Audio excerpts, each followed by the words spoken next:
tupoksi pemadam itu minimal itu ada 3 tupoksinya. Yang pertama adalah pencegahan. Nah, pencegahan itu seperti ini Bapak Ibu. Di kami ada seksi pencegahan. Seksi pencegahan tugasnya adalah untuk melakukan penyuluhan, sosialisasi. Yang kedua adalah untuk pemadaman kebakaran. Nah, ini tugasnya yang kedua. Terus yang ketiga, fungsinya adalah penyelamatan. Penyelamatan ini luas sekali Bapak Ibu. Ada pertanyaan yang sederhana Bapak Ibu. Jika terjadi kebocoran gas, langkah apa yang kita lakukan Bapak Ibu? Ayo Bapak Ibu, ya. Bawa ke tempat terbuka, ya. Apalagi cabut regulatornya. Cabut regulatornya. Kalau sudah, dibawa ke tempat yang aman. Langkah yang berikutnya yang tidak kalah penting adalah Bapak Ibu jangan menyalakan atau mematikan saklar listrik. Nanti karena prakteknya. Nah, di sini. Hilangkan salah satu unsurnya, akan mati atau hidup. Nah, karena apa Bu? Oksigennya nggak ada di situ. Diputus lagi. Coba Bu ya, dicoba Bu.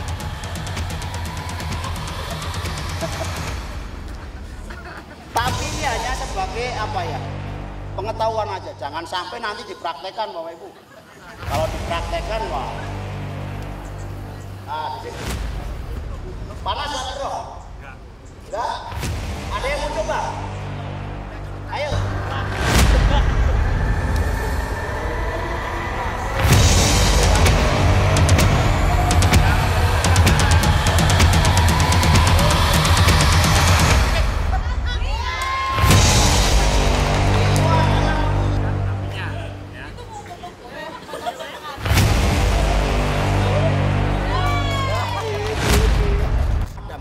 Karena di mindset kita, mindsetnya nih, air adalah yang paling pokok untuk memadamkan. Tapi nggak semua Bapak Ibu. Yang pertama, kelas A itu adalah benda-benda padat. Semua benda-benda padat adalah masuk kelas A. Itu bisa dipadamkan dengan air. Nah, untuk melindungi kita. Untuk melindungi kita. Dari bawah, atas, berdoa. Nah, bentang rentang, semakin kita bentang ya semakin safety buat kita. Seperti berdoa, ya kan? Nah, ibu jari di depan, tarik ke dalam. Nah, di situ. Bisa dicoba Bu, nggak apa-apa. Nah, di sini. Nah. Ini perpus Pak, banyak buku, ntar kalau kebakaran repot. Ini ibu jari di depan, tarik ke dalam. Nah gini. Jarinya gini. Ya. Gini ya? Ya, bentang. Jadi semakin bentangannya semakin lebar ya semakin bagus. Dengan alat kita ini yang proteksi aktif tadi, apar bisa. Karena ini adalah multi purpose. Terus yang kedua, kelas B. B itu adalah cair dan gas. Nah, kita nanti itu bisa dipadamkan dengan apar juga bisa nih Bu. Kalau dengan air agak susah. Kita akan coba nanti. Kalau gas kayak apa? Siram dengan air atau mati atau enggak.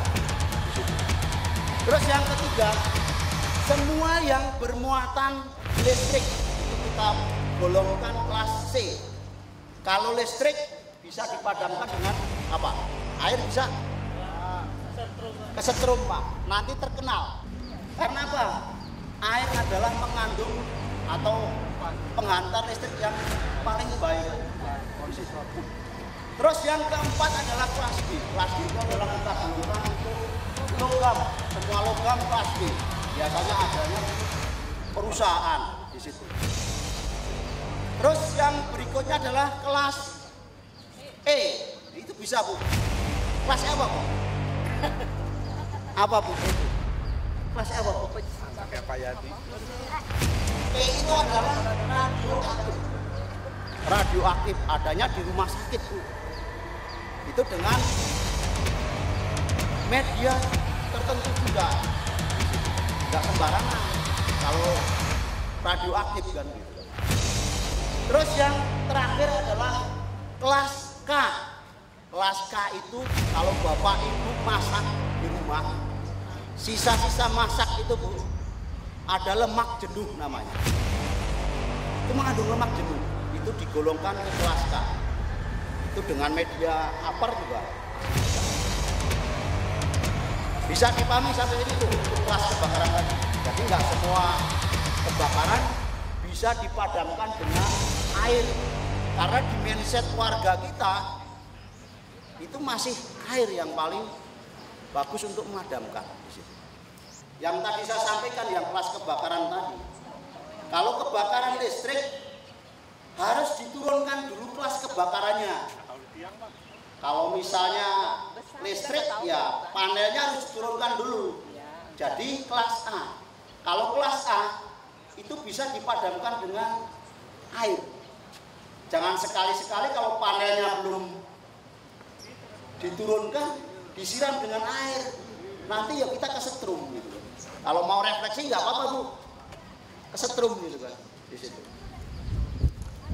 Alangkah baiknya dengan menggunakan apar seperti ini, Bapak Ibu. Nah, tapi pertanyaannya,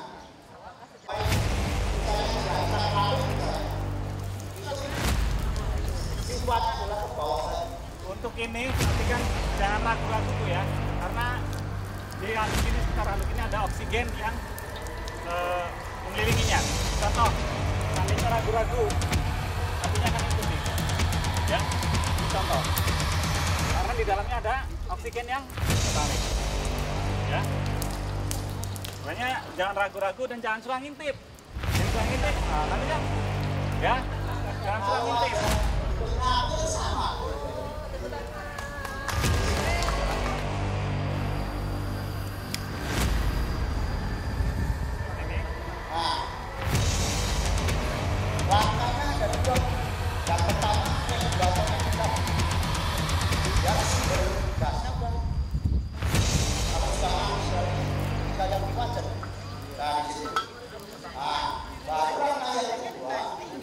Kita padamkan dengan handuk tadi. Kalau nggak ada apar, kalau ada apar ya pakai apar aja lebih. Nanti kita praktekkan. Ini ada dua cara. Misalkan ya, ini yang nyala tadi. Makanya kalau mau aksesnya regulator kan susah nih. Masih nggak? Karena apa? Yang 3 unsur tadi kita putus tadi, sampai oksigen nggak ada. Ada yang mau nyoba? Ya. Ayo Ibu, Bapak. Sama sebenarnya. Prinsipnya sama. Tutup sampai oksigen. Ada juga kebakaran itu.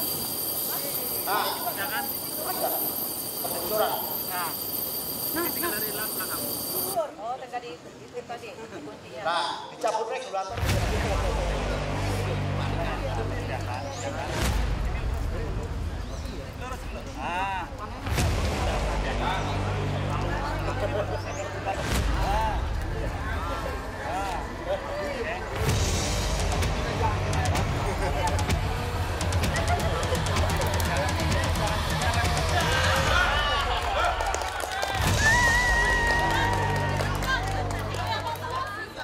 Kita ambil,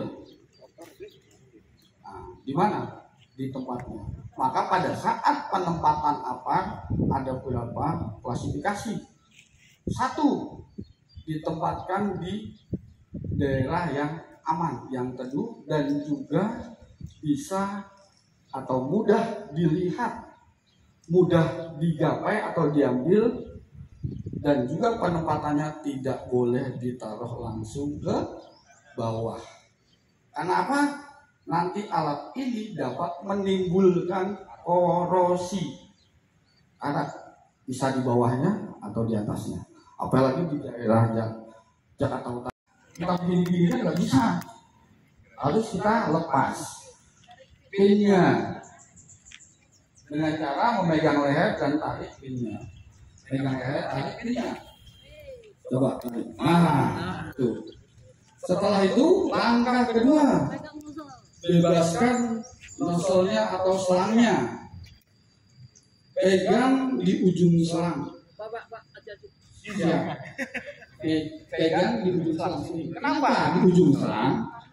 Ini bertekanan. Apa Bu? Kalau ke pangkalnya nanti takut kena muka Pak. Nah, jadi kalau kita pegang tidak di sini, ini ada jaraknya yang cukup panjang. Ini dan bertekanan. Nah, kalau kita nanti pegang di sini, akhirnya begini. Lalu, ini kita pegang sebelah sini.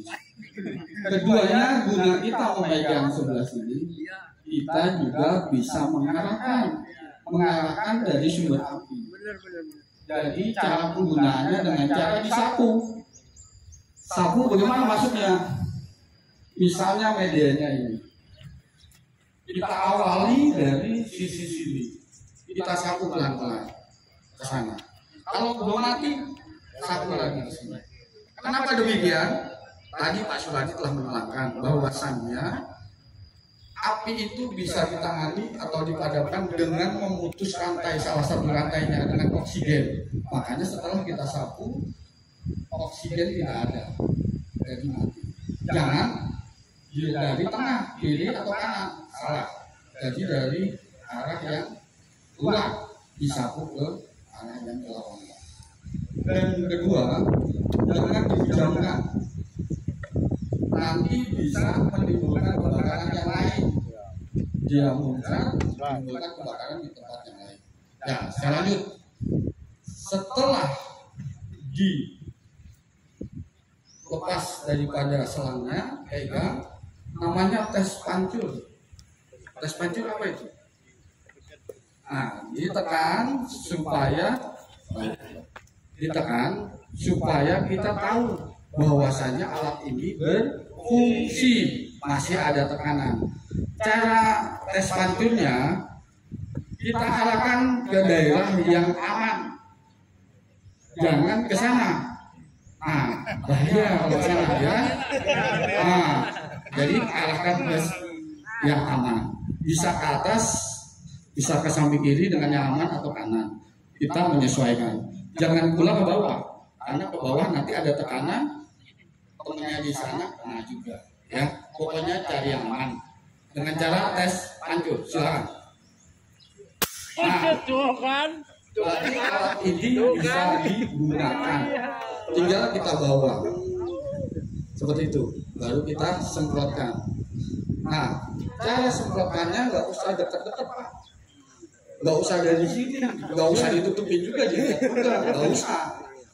Kurang lebih pada saat kita tes pancur dimulai 3-5 meter, kita menyesuaikan tekanan yang ada di dalam, karena ini menggunakan N2 gas mendorongnya. Ini lebih enak alat ini karena kita bisa melihat dari manometernya itu bisa berguna atau tidak, masih ada gasnya atau tidak. Nah, ini seperti ini. Nah, seperti itu. Ya, kita praktek. Ya, kita praktek langsung aja ya Pak. Udah mulai panas kayaknya. Udah mulai galau. Ya, panas. Ya, oke. Kita mulai praktek. Ya. Cara pemadamannya kita membelakangi arah angin. Jadi arah angin kemana? Oh, arah anginnya dari sana ke sana. Kita padamkan dari sini. Kalau kita melawan arah angin, kita bukan bisa memadamkan, tapi setelah kita kena panas, kita juga jadi anoman. Ya, gasnya tadi udaranya kembali ke kita jadi anoman. Ya, oke. Nah, mohon izin Bapak, Ibu, coba agak munduran lagi, nanti takutnya kena. Mohon menyesuaikan saja. Ya, kita mulai.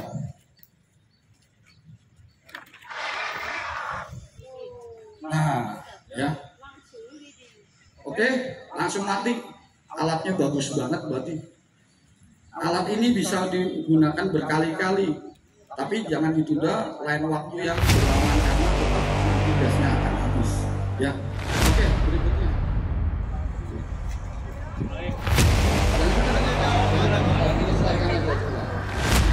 Beda. Tadi awalnya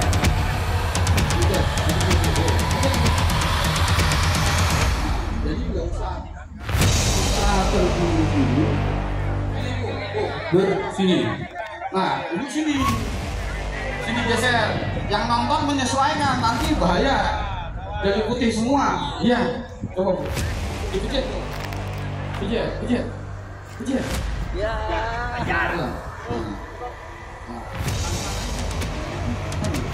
Ya.